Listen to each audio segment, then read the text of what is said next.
Už můžu? Jo. Výborně. To je kočička.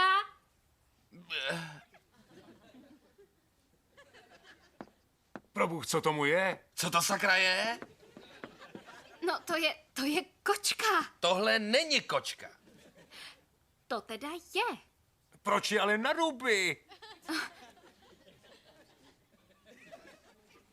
Tak to pardon, ale tohle je prvotřídní, čistokrevní druh Sphinx. Kolik jsi za ní zaplatila?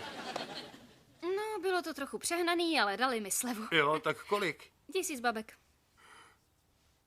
Za kočku? Vždyť to není kočka.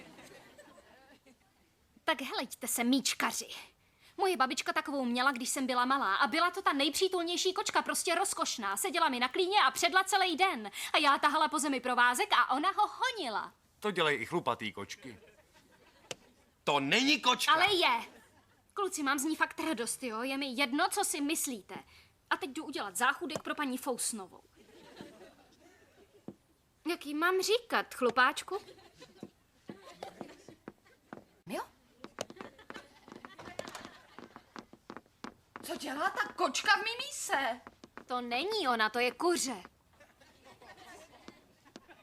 Jo, prodala jsem paní Fousnovou. Díky bohu.